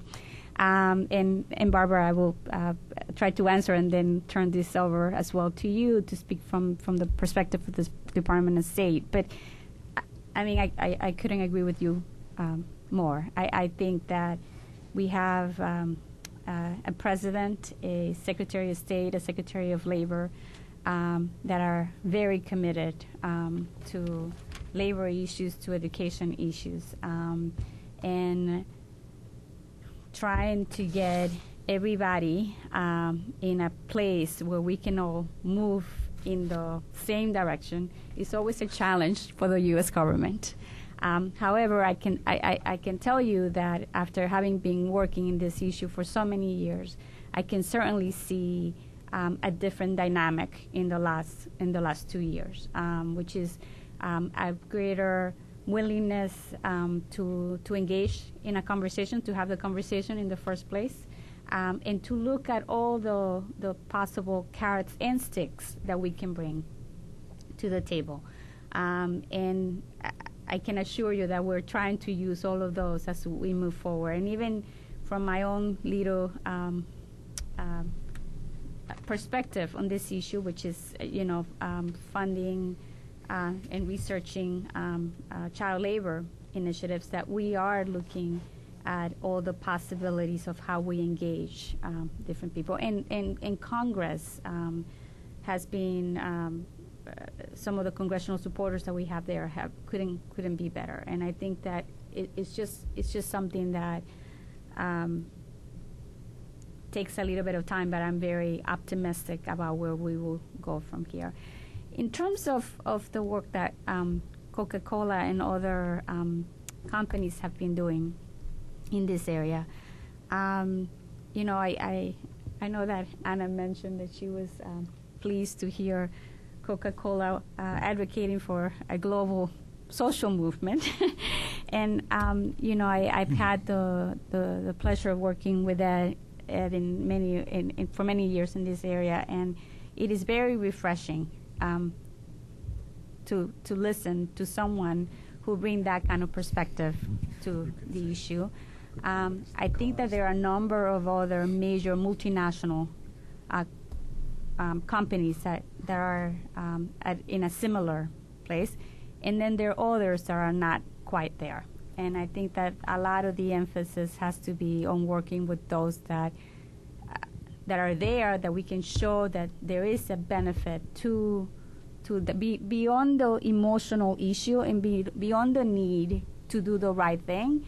There is also an economic value to addressing child labor for society and for those companies as well. And for those companies that are not there at this point, I think we need to use all the carrots and sticks that we have at our disposal to get them on the same page. I don't know, Barbara, if you wanted to join us. Thank you very much, and thank you for the very kind introduction. I recalled when I saw the constellation of people around the table, the point that the gentleman from Brookings made, which is when we work together, as we did when the Child Labor Convention was passed at the ILO. It was the first time in the history of the ILO that an American president had traveled to Geneva, and President Clinton traveled to Geneva, and then First Lady Hillary Clinton and Chelsea joined him as the United States voted for the ratification of a core labor convention, which it had not done for many years. In attendance was Ed Potter at that historic moment, as well as the AFT, who had worked on this issue for many, many years. So I think we look forward to building on what Marcia said, both at the Labor Department, in ILAB in particular, under Sandra Pulaski's leadership, and in my great opportunity to come to the State Department and fill a position which has not been filled for many years. We do look forward to working with all of you and making sure that these issues, particularly the child labor issue, but all of the core convention issues, are addressed in a very meaningful and institutional way. To that end, I take this opportunity to say that there will be a conference on child labor that will be co-hosted by the State Department and the Labor Department, an all-day whole government conference on June 8th, to which I'm sure many of you are already on all of the lists that will be circulated. But it's a conference that's come together with the help of a core group of, again, major friends around the table. And Lewis from No Limit is playing a significant role. AFT, as they always have, are playing a critical role. BAMA and the International Labor Rights Forum are as well. So we look forward to kind of drilling in on this issue in very specific ways at the conference, and look forward to working with all of you in the years ahead. I do think that the political stars are aligned, and we have some very important and good work to be doing together. Thank you, Barbara. We have time for a couple more questions. The gentleman here with the red tie. Thank you. That's why I wore it this morning, so you picked me out. I'm David Dorn. I'm with the American Federation of Teachers. I just want to make a comment on one thing, and it goes back to a bit of what Ed Potter said, that while the approach against child labor is multi-layered, maybe I can speak for the media geeks in the room. there's one thing that needs to be done, and I think Ed was talking about this, developing a campaign and a public awareness. And nothing's better than telling the stories. I remember the old Indiana Jones film. I mean, he liberated how many hundreds or thousands of Indian child laborers in that movie, and that probably was a revelation for people. But there are a lot of stories out there about the conditions people in. I think the Iowa story is a great story, and hasn't gotten out enough as what it was, what the conditions are on the floor, what these kids were doing, had to do. I mean, any story about a slaughterhouse is pretty gruesome, and then to throw kids into it, it's important. And I think those are important stories to come out. We have a project called Civic Voices, and it's a project where teachers go out and they teach classrooms how to do oral histories. We're doing oral histories on famous civil rights and human rights and labor rights projects in 7 countries in the world, where they go out and they interview people in South Africa and not Uzbekistan, South Africa, Georgia, Poland, the United States, and the civil rights movement, and so forth. And it would seem to be an interesting idea if you could get children to interview other children that have gone through these and have these stories come out in that way. It's just one small idea, but I think the telling of stories is more important, and then the telling of the stories about what works, what's effective. Ed, you mentioned that yourself, but as Ed knows, international movements can move people, organizations, and companies. And I think this is an important aspect of this whole campaign. Things that are visual, things that people can read, that are not just statistics. Thank you. So anecdotes plus data, and we have real change. But the gentleman just behind you, then we'll go to the lady at the end of the table. Hi, I'm Reed Mackey with the Child Labor Coalition, and I wanted to thank Anna for mentioning the Postville child laborers, but I also wanted to mention that we have another significant problem here in the U.S. with kids working in U.S. agriculture at very young ages, 12 and 13, long hours under fairly brutal conditions. And, David made some comments about the stars being aligned for education for all. We thought that we had the stars aligned for these kids in U.S. Ag. We had a subcommittee chair that supported legislation to protect them. We have a committee chair that wants to do the same thing. We have 91 co-sponsors in the House. And yet we're hitting roadblocks. So I'm going to be turning to some of the people in this room and asking for your help if you can assist. Secretary of Labor wrote an amazing letter asking the chairs of the relevant committees in the Senate and the House to move legislation, basically asking for legislative remedy. And it's amazing how intractable child labor can be. And we just have to just keep plugging along, but I'll be turning to some of you for help. So, thank you. Well, thank you. And then the lady at the end of the table there. Oh, thank you. Hi, I'm Helen Toth. There's a microphone right there. Thank you. I'm Helen Toth with the Global March Against Child Labor, and I've really enjoyed this tremendous exchange, and I'm really delighted to be here and to see that it seems that there is a renewed commitment to ending child labor, and everybody around the table has been involved in it, and it's great to see everyone here. I'd like, several of the speakers mentioned the involvement of civil society and NGOs, and I'd like to get a little more on that, about how you see re-engaging, remobilizing all the NGOs out there, all the labor organizations out there to really build, to really do more advocacy in supporting what governments and have apparently committed to doing. And I think it could be really helpful, so I'd really like to get you all to speak a little bit more about how you feel the NGO community can be involved. Anna, why don't we start with you? You talked about labor, and I think Marty and Ed also might have some thoughts on that question.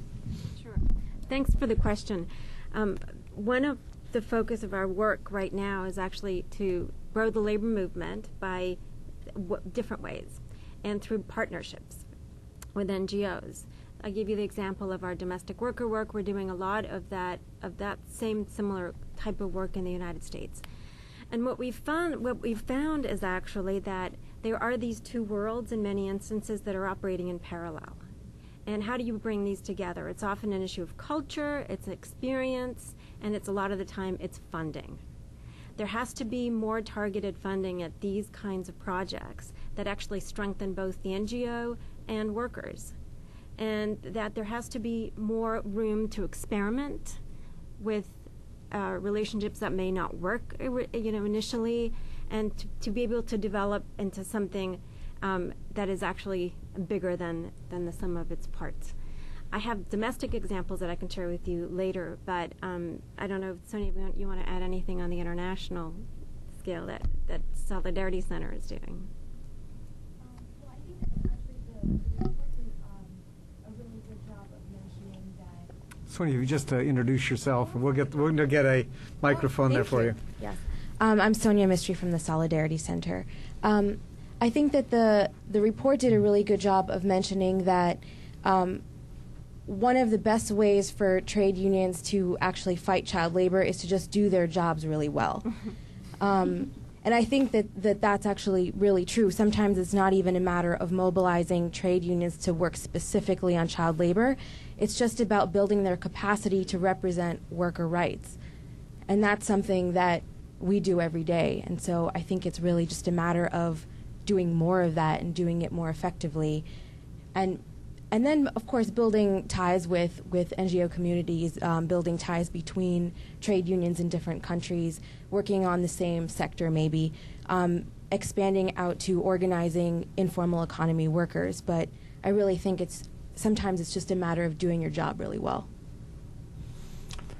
Ed or Marty, do you have anything? Yeah, just to add that I don't think there's an absolute one-size-fits-all here, but you know, we're a brand that's in 206 countries or territories.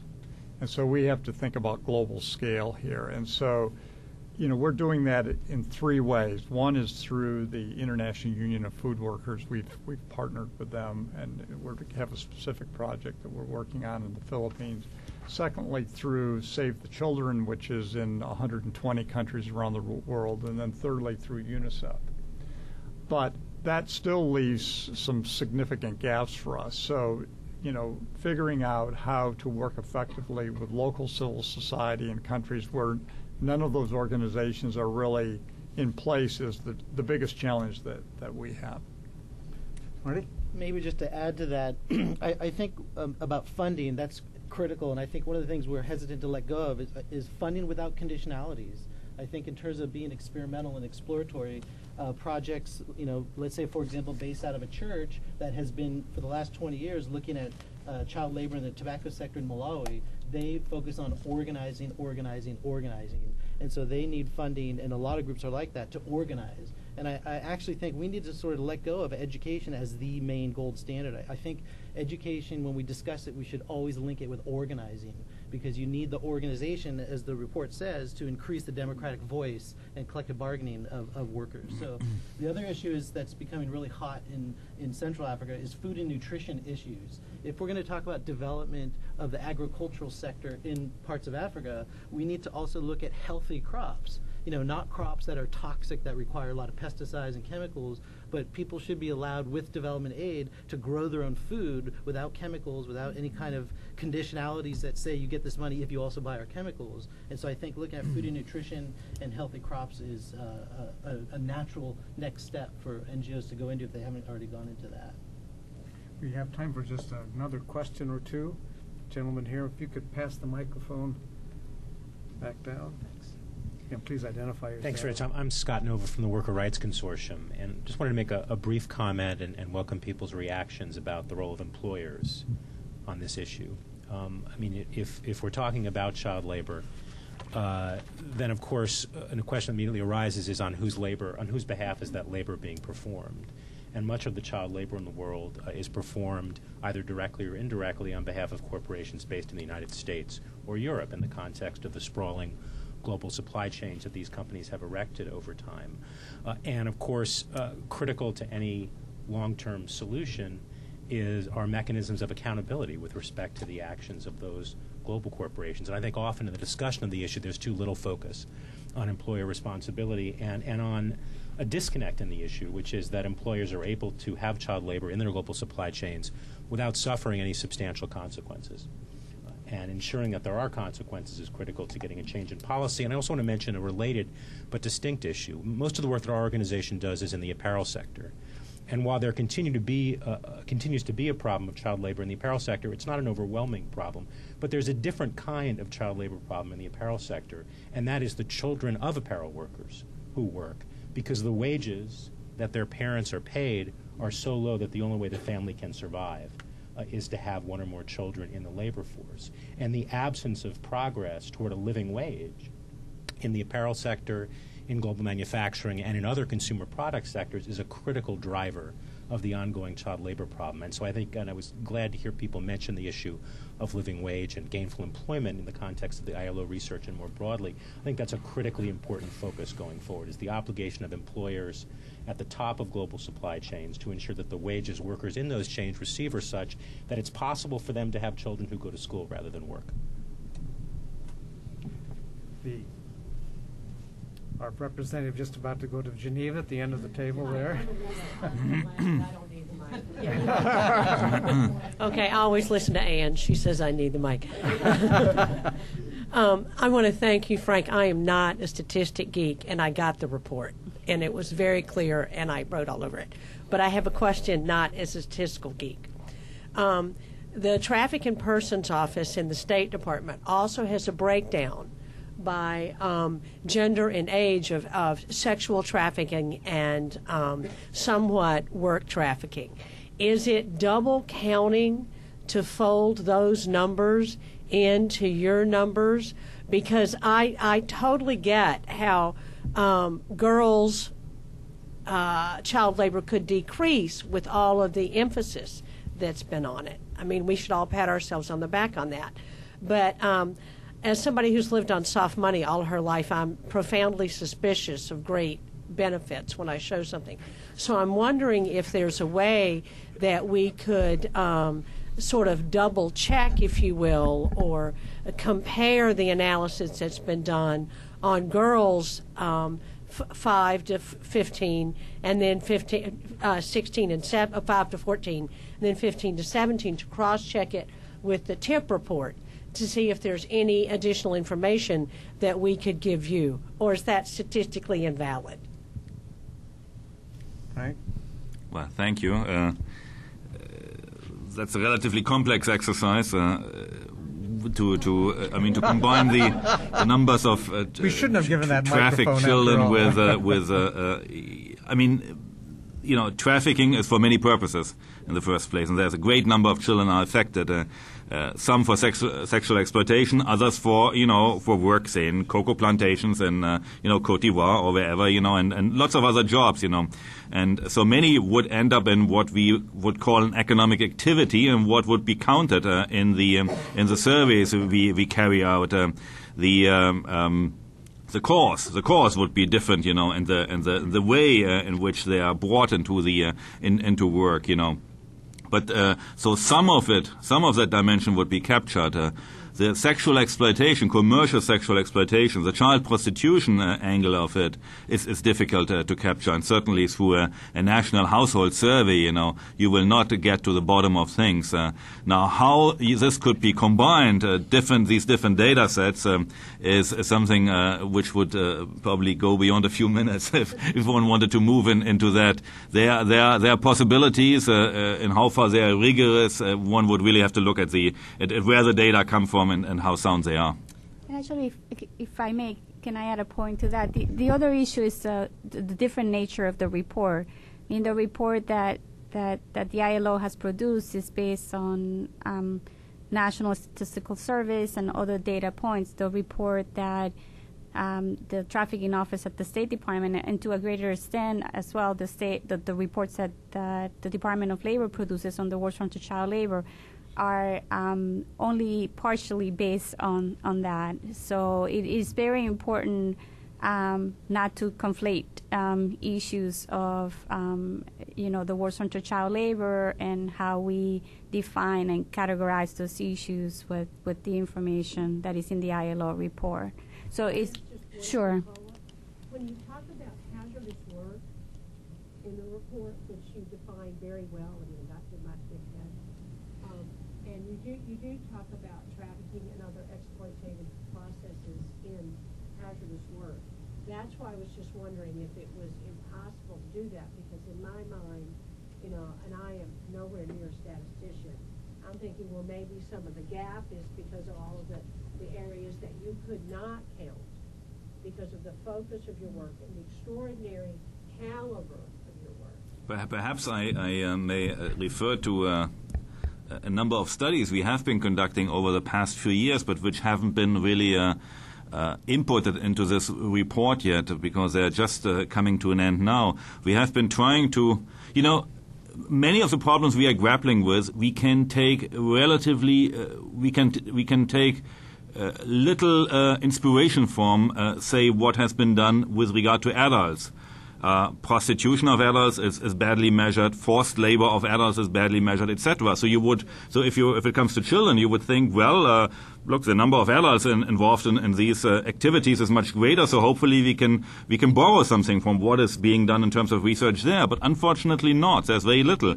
So much of the work we do there is really of a pioneering character. And what we've been trying to do over the last few years is to see can we and again it's also with a help of USD DOL funds is to see whether we can actually come to national level estimates of trafficking and sexual exploitation of children.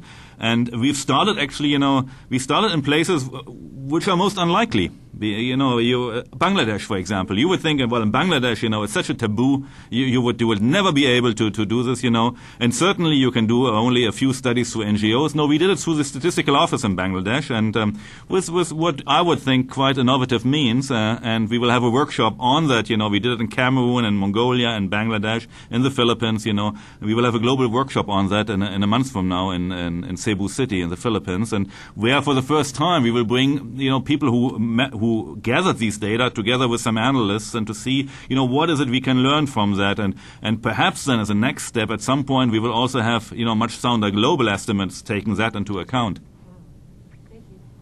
Well, before we close, I want to extend a special thanks to Patricia Kiefer, the American Federation of Teachers, who do so much to help organize today's event, and Bama Athria, the International Labor Rights Forum. Is that right? And of course the Africa program staff here at the Woodrow Wilson Center have just done a terrific job. And to thank the panel, I wanted to just, as someone who works really on globalization with a focus of how does globalization work for everyone, I think the report today and the panelists and the people who are here are really trying to take that general idea and put it into real action, which I think is wonderful. Please join me in a round of applause for just a